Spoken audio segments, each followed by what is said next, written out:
Yeah, hello everyone. Welcome to First Take, our new event preview series.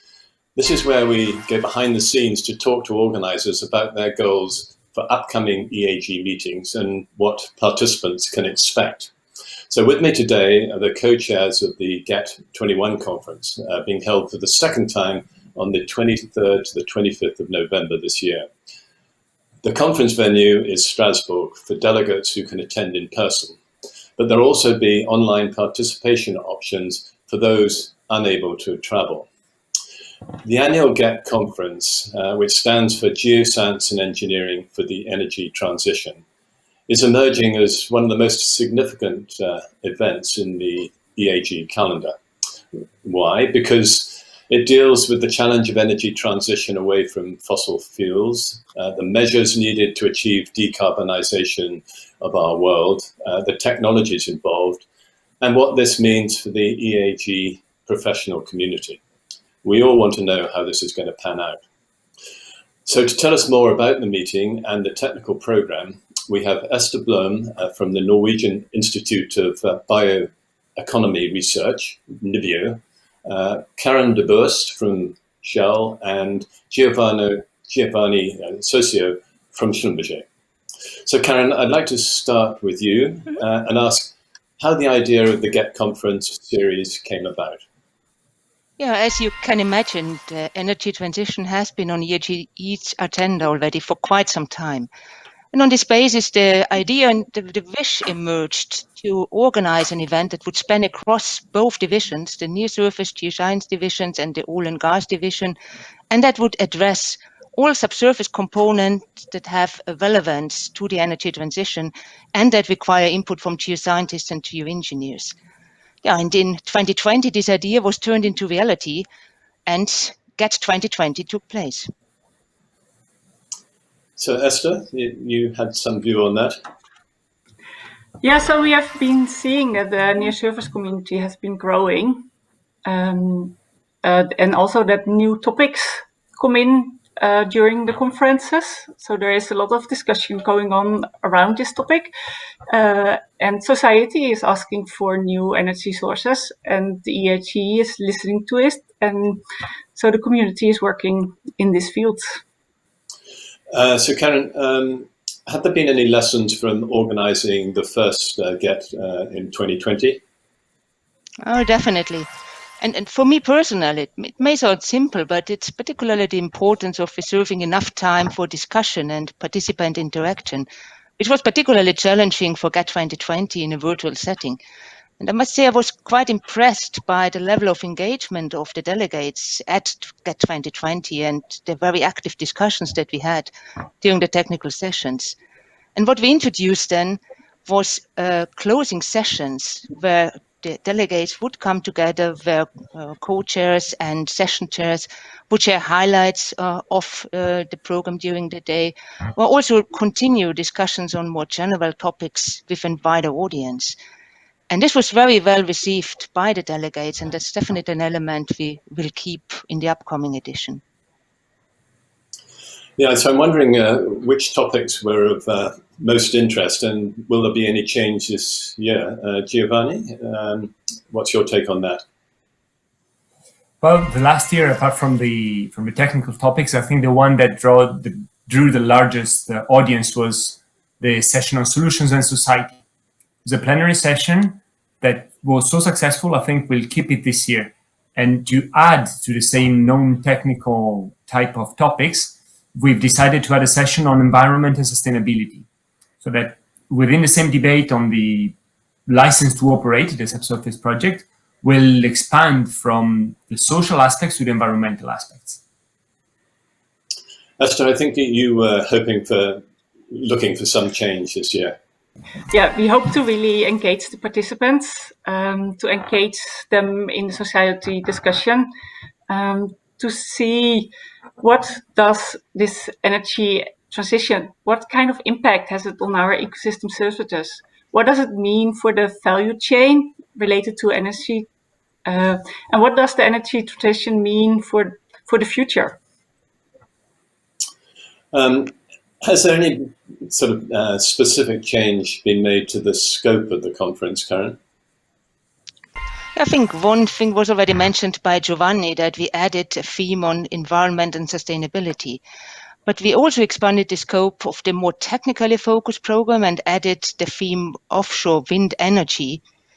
In the last edition, so in the first edition, in 2020, we focused on the more classical subsurface uses in the energy transition, which are geothermal, CO2 storage, and energy storage.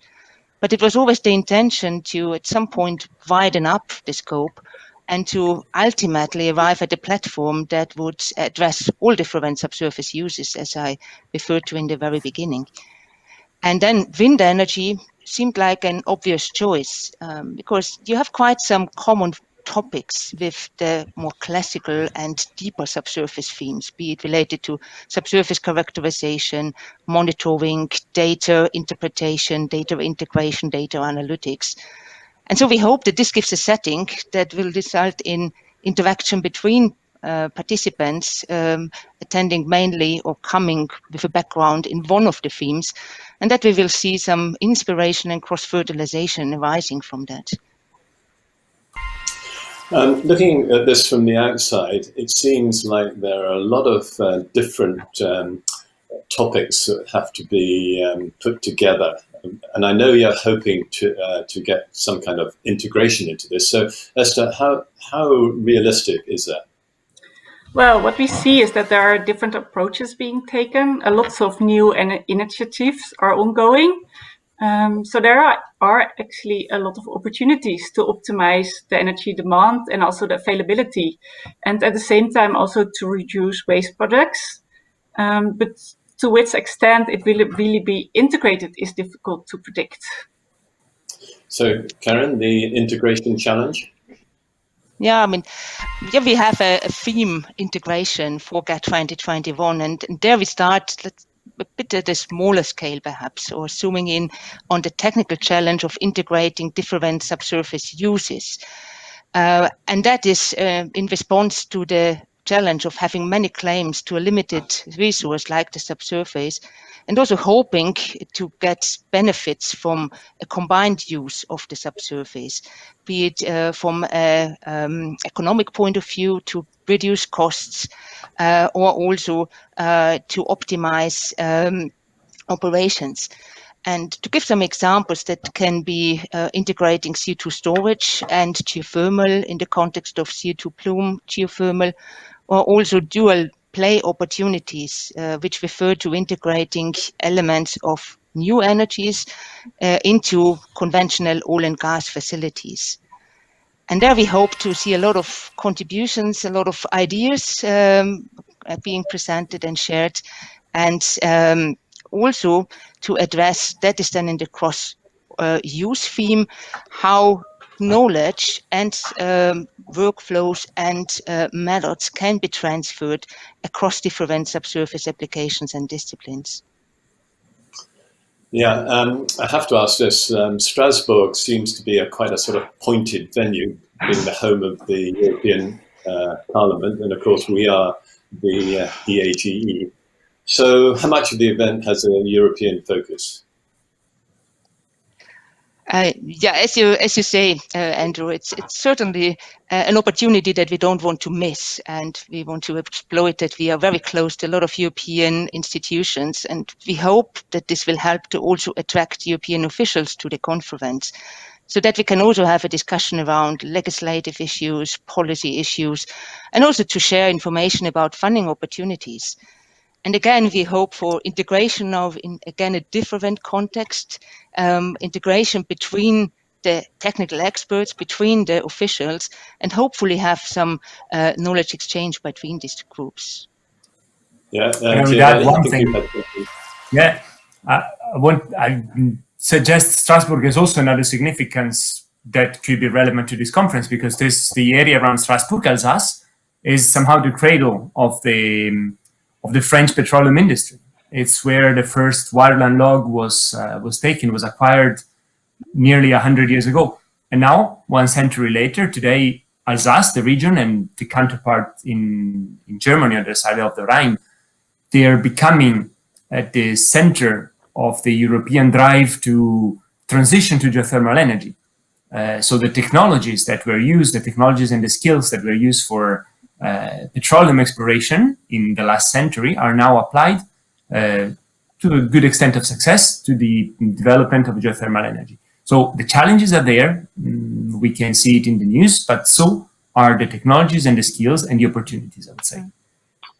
So I've got to ask this. What about energy poverty and the challenge of bringing transition to developing countries? Is that included in the program, Karen? Yeah, we definitely want to address it.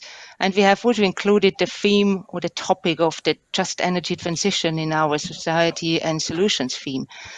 But we also recognize that probably just a technical program and calling for abstracts will not give enough traction to this topic. And so we try to stimulate it further by keynote speeches, by panel discussions, and trying to have a conversation around the technical and financial challenges related to that, and potentially also diving a bit into what geosciences can do, or also how we best can transfer technologies or skills to the developing countries to help them to be successful on their decarbonization journey.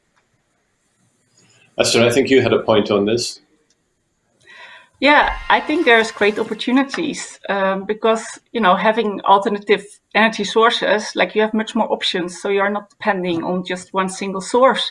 And you can really look into, in the region itself and see what are the best solutions for this area. And some countries might not have such a good national network. And these alternative energy sources gives new opportunities to really increase their energy production in different ways. Right. So, Karen, this is really the big question. How much of an opportunity does energy transition offer to geoscientists and engineers going forward? It's probably difficult to put it in quantitative terms, but there is definitely an opportunity because the subsurface will play a role in the energy transition, a quite central role, be it for energy production, energy storage. We also need a lot of minerals that come from the subsurface for batteries, also in the context of nuclear power generation. So there is a lot. And when we use the subsurface, we will always need geoscience and geoengineering skills to characterize the resource, but also to make sure that we use it in a safe and a sustainable way. Right. Giovanni? Yeah, I'd add that not only it brings opportunities to geoscientists and geoengineers, but it also brings a challenge in a way, because the competencies and the skills that we use for the characterization of the subsurface, as Karen was mentioning, we will need to adapt it. We need to adapt the skills to the different uses of the subsurface.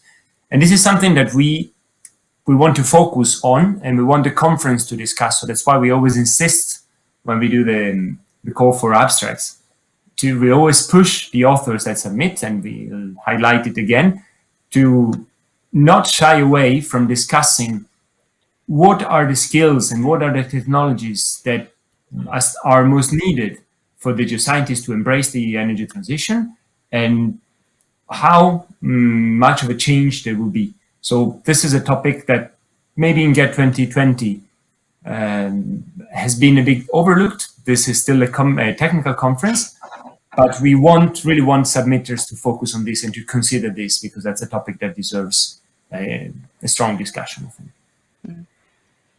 So for the EAG itself as a professional society, how do you see the significance of the event, Karen? I think it's very important for EAGE, and it's really vital for them that they embrace changes in the role of their members, of geoscientists and geoengineers, as they are upcoming with the energy transition, and to offer events, to offer information to their members on the newly evolving topics.